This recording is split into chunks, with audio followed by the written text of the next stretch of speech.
You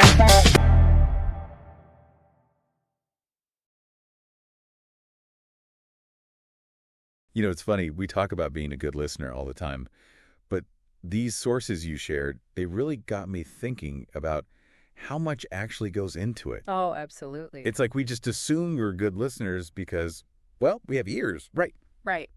But it's so much more than just passively hearing what someone's saying. It really is. And I think a good way to think about it is we are hardwired for hearing, like it's almost automatic.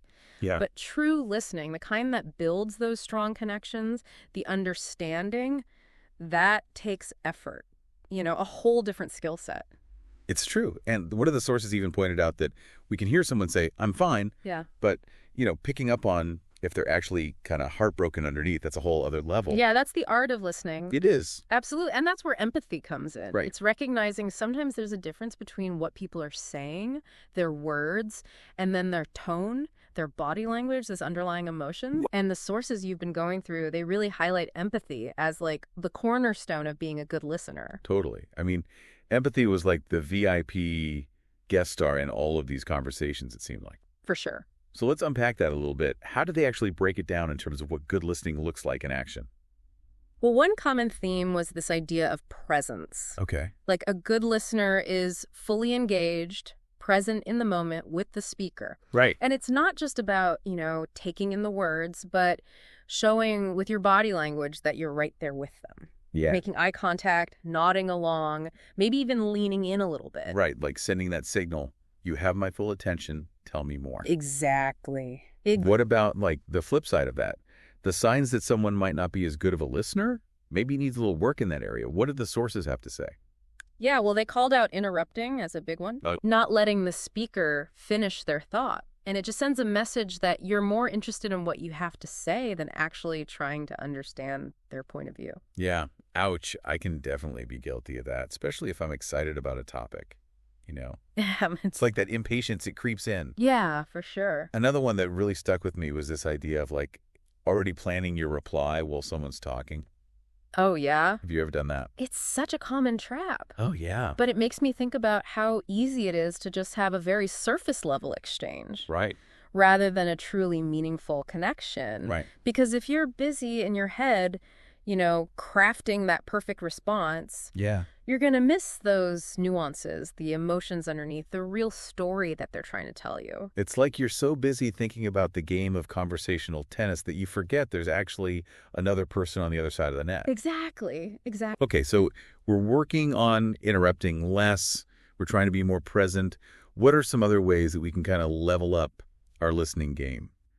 I bet the sources had some pro tips. Oh, they did. They did. One was surprisingly simple, the art of asking the right questions. Okay. And not just any questions, but open-ended questions. Right. The kind that encourage the speaker to elaborate, share more deeply. Yeah. Things like, can you tell me more about that? Or how did that make you feel? Oh, I love that. Like you're giving the other person permission to actually open up and share more of themselves. Yeah, those kinds of questions, they shift the dynamic from just a one-sided monologue to more of a shared exploration. Right. Where you're both kind of like uncovering the meaning together. It makes such a difference. It does. Now, let's be real for a second. We live in a world that is full of distractions.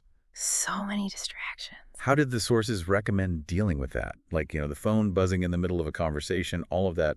They were pretty clear about this. Minimize those distractions as much as you can. Yeah. Especially for those important conversations, Silence your phone, put it away, maybe even put it in another room. Right. It sends a powerful message to the person you're with that they have your undivided attention. Yeah, it's like the 21st century version of putting a do not disturb sign on your door. Exactly. But I imagine it applies to internal distractions too, right? Like when you're talking to someone and they're telling you something important and you can feel your mind kind of drifting off. Oh, 100%, yeah. Are you thinking about your to-do list or something? That's where mindfulness comes in, right? Yeah. Gently guiding your attention back to the speaker whenever you feel it's starting to drift. Right. And just remembering that being fully present in that moment is a gift. It is. Not only to them, but to yourself. Absolutely. Yeah. Speaking of gifts, it seems like good listening is especially important when you're having like a tough conversation, something that's emotionally charged. What did the sources say about how to handle those situations? Yeah, that's where it gets really interesting because they said that sometimes the most helpful thing you can do is just be fully present, Okay. validate their feelings, and not jump into problem-solving mode right away. So even if our instinct is to be like, okay, how do we fix this? Mm. Sometimes it's better just be there. Exactly. It can be tempting Yeah. to offer solutions, right? Right. But oftentimes what people need is to feel heard, to feel understood, validated, without judgment. Right. So in those moments, phrases like, that sounds incredibly difficult, or I can see why you're feeling that way, those can be so powerful. It's about creating that space for them to be vulnerable and not accidentally shutting it down with like advice that they didn't ask for. Exactly. And that kind of ties into another big theme I noticed, which was around managing your own emotions during these conversations. Because let's face it, when you're having a tough conversation, sometimes it can bring up your own stuff. Oh, for sure. And then that can get in the way of really being able to listen with an open heart and mind. Absolutely. And that's where self-awareness is so key. Yeah. Recognizing when you're feeling defensive, when something's triggering you, taking a moment to center yourself before you respond. Right. It's so important. It's like, it's okay to acknowledge to yourself, hey, this is bringing up some stuff for me. Yes. But don't let it hijack the entire conversation, you know? Absolutely. It's finding that balance between honoring your own feelings and staying present for the other person. Exactly. Speaking of challenging conversations, I want to get into disagreements. Oh, yes. Because the sources had some really great points about listening during disagreements. It's tricky It can be. because our instinct is either to completely avoid it or just go in like guns blazing, you know? Yes, exactly. I'm ready to defend my point. Exactly. Our natural instinct is to either avoid it or go into battle ready to defend. Right. But the sources offered this really interesting reframe. Okay. They said, approach disagreements not from this place of combat, but from a place of curiosity. Oh, I like that. Yeah. Instead of looking at them like your opponent that you have to defeat, it's more like we're on this journey, we're on this quest, and it's about understanding. Exactly. And we may not agree on the destination. Yeah. We can still be curious about each other's journeys. I love that. And that's where I think those open-ended questions come in again. Yeah, Right? exactly. It's like instead of leading with a counter argument, well, actually, Yeah. it's more like, help me understand where you're coming from or, you know, what's your experience? Yes. And it's amazing how disarming that can be It really is. when you approach it with that genuine curiosity. It's like you're building a bridge instead of like, you know, digging in for trench warfare. And even if you don't ultimately agree, you've at least like, you know, shown respect, opened up those lines of communication, maybe even gained a new perspective. And that openness is so important because as one source put it, and I love this quote, listening doesn't mean agreeing. Ooh, that's good. You can understand where somebody's coming from without giving up your own position. That's such an important reminder. Okay, so we're approaching these disagreements with curiosity. We're using those open-ended questions. Anything else? Well, they acknowledge that even with the best of intentions, you know, sometimes we zone out.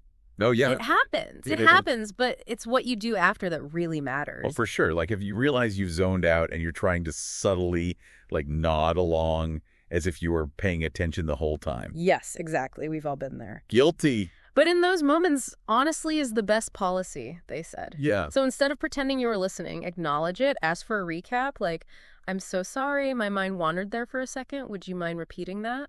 Totally. It shows respect for them. It shows respect for yourself. And it gives you the chance to actually like get back on track and engage with what they're saying. Exactly. And I think it emphasizes that this journey of becoming a better listener really is a journey. Yeah. It's not about being perfect. It's about continuous growth and improvement. I love that. So it's not about being a perfect listener. It's just about being present and striving for that connection, that authentic connection with other people. Exactly. You know, it's interesting because a lot of these sources, they really focused on these individual conversations. Yeah. But I'm curious, what happens when we kind of zoom out and think about like the art of listening on a larger scale? That's a fascinating question. And it's interesting because even though it wasn't always explicitly stated, Right. it was definitely woven throughout these conversations. Yeah. This idea that good listening can be incredibly transformative, Right. not just for our personal relationships, but for society as a whole. It's almost like they're saying good listening isn't just like this self-help thing. It's like we should be thinking about it on a much bigger level. Oh, right. It's societal. It has implications for society, Yeah. which is huge. Exactly. Imagine if we lived in a world where people genuinely listen to understand. Right. Instead of just waiting for their turn to talk. Oh, my God. A world where we approach disagreements with curiosity instead of getting defensive, where we actively try to understand people who have different experiences than us. Yeah, yeah. I mean, just think about that. I can see where you're going with this, because it's like that quote, right? The biggest communication problem is we don't listen to understand. We listen to reply. Exactly. And if we could somehow like flip that script Yeah. on a larger scale. The possibilities are huge. I mean, the potential for conflict resolution, Yeah. for fostering empathy and compassion, Right. even for like bridging those divides that feel impossible to bridge right now. It's like Right. these sources are saying good listening isn't just, some optional social grace. Right. It's actually essential for a more harmonious and compassionate world. It's like that whole thing, be the change you want to see, but apply it to listening. Exactly. Like we can't control other people and how they listen, but we can definitely like work on our own listening, and then maybe that'll have a ripple effect. Lead by example. Exactly. Exactly. And trust that those ripples spread outwards. I love that. Okay, so to bring this back down to earth a little bit, I'm curious, in all these dialogues and conversations, were there any like specific examples Oh, yeah. that really illustrated this, that really brought this to life? Definitely. There was one about a workplace conflict between two colleagues. Okay. We'll call them Sarah and Ben. Okay. They were disagreeing over the direction of a project. Okay. And Sarah was feeling completely unheard, and she was getting really, frustrated. Yeah. She was raising her voice, blaming Ben for not understanding her vision, and it was just... Oh, I can feel the tension from here. Yes, exactly. It sounds like a recipe for disaster. It really was, but this is where listening changed everything. Okay. Instead of getting defensive, instead of trying to, interrupt her, Ben took a breath and said something like, clearly, this is really important to you. Can you help me understand what's at the heart of your concerns? Whoa, that's good. Right. Like acknowledging her emotions, giving her the space to be heard. Exactly. Did it work? It did. The source said that Sarah's whole demeanor changed. Yeah. In that moment, she went from feeling attacked and dismissed to feeling seen and heard. Wow. And because Ben had shown that he was really willing to listen, she was then more open to hearing his side of the story. That is such a good example of how sometimes the best thing you can do is just shut up and listen. Yes. It's so hard, though. It is hard. It goes against our instincts. Yeah, it really does, but it could be so powerful, especially in those charged situations. It can be a game changer. It can. And I think it highlights how good listening isn't about being passive. It's not about giving in. It's about actively creating that space for understanding, even when it's tough. Yeah, I love that. Speaking of tough, the sources talked about listening in the context of, like, disagreements, right? Yes. Which feels like a whole other level. It is, because like we were saying earlier, our instinct is either to avoid it completely Right. or to go in guns blazing, I'm ready to defend my point. Exactly. Our brains kind of see it as a threat. Yes. And we go into defense mode. Yeah. But the sources had a really interesting reframe for this. They said, what if we shifted our mindset from combat Okay. to curiosity? Ooh, I like that. Instead of approaching the person as an opponent to be defeated, Right. or on this journey of understanding, Yeah. we may not agree in the end, right? Yeah. But we can still be curious about each other's perspectives. Oh, I love that. And that's where, again, those open-ended questions are so key. It's like, instead of leading with, well, actually, it's like, help me understand where you're coming from, or what experiences have kind of shaped your view on this. Yeah, it's amazing how disarming that can be. It really is. Because you're acknowledging that their viewpoint, Right? even if it's different from yours, it's valid. It's coming from a real place. Right. And you're genuinely trying to get it, not just shut it down. And that can lead to some really interesting insights, Yeah. Even if you don't ultimately agree, you've at least, like, built that connection. Exactly. Found some common ground, You might uncover some shared values, find common ground in the most unexpected places. Yeah. Or at the very least, you gain a deeper understanding of why they see the world the way they do. And that in and of itself is so valuable. It is. Okay, so we're approaching disagreements with curiosity. We're using those open-ended questions. Anything else we should keep in mind? One thing that came up again and again was this idea of really listening to understand, Yeah. not listening to respond. It's so easy to slip into that mode of, they're talking. Right. But we're already formulating our rebuttal in our heads. Oh, 100%, yeah. But when we do that, we're going to miss those important nuances, those deeper layers of what they're really trying to communicate. Yeah, it's like you're so busy trying to, like, win the debate that's happening in your own head that you're forgetting to even listen to what they're saying. Exactly.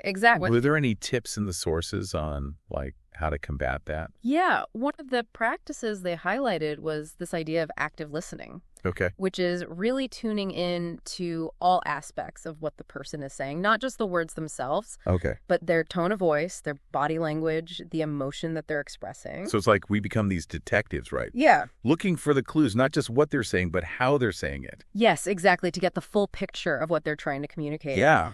And one technique they recommended for practicing this is reflecting back what you hear. Okay. So not just parroting back their words, but really summarizing and paraphrasing to make sure you're on the same page. Got it. Like, so if I'm understanding you correctly, what you're saying is... Right, like you're hitting the pause button on your own internal monologue for a second. Exactly. To really make sure you're present with what they're saying. And it can be so powerful that reflecting back. Yeah. Because it shows that you're really present, that you're trying to understand their perspective. Yeah. And it shows that you value what they have to say. Right, which...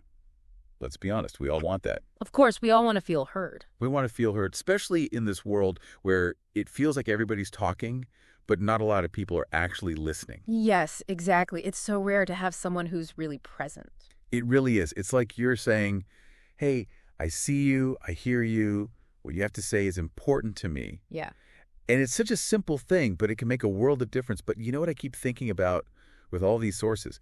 It's like, they keep hinting at this much bigger picture. Like they focused a lot on these one-on-one conversations, which of course makes sense, but it feels like there's this whole other level to it when you start to think about like the art of listening on a much larger scale. Absolutely. It's almost like they were encouraging us to say, okay, we've got these principles. Now, how do we take them beyond just our own personal interactions? Right. What if we applied the same level of intentionality, the same presence to the way we have conversations as families, as communities, even as a society? Okay. Yeah, now we're getting into some really interesting stuff. Yeah.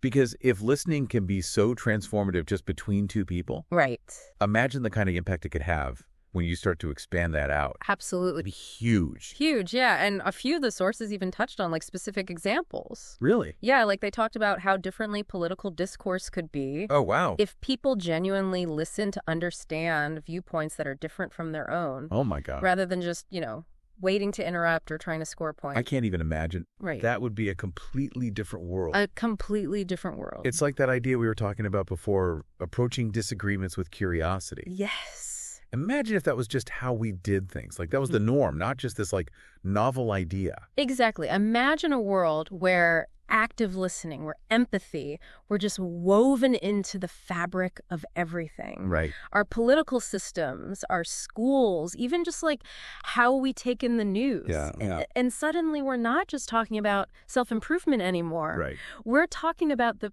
potential to actually heal some of those divides. Totally. To create a world where people are more understanding and compassionate. It's like that quote, I think it was the Dalai Lama who said it. When you talk, you're only repeating what you already know. But if you listen, you may learn something new. Yes, exactly. Imagine if we all kind of took that to heart. I know. That would be amazing. Right. But the cool thing is we don't have to wait for like a massive societal shift or anything. It starts with us. Right here, right now. One conversation at a time. Just choosing to be a little more present, a little more empathetic, a little more intentional about how we listen. Exactly. It's like those ripples in a pond. I love that visual. Yeah, like you throw that pebble in and it creates all those ripples. Yeah. It's the same thing with listening.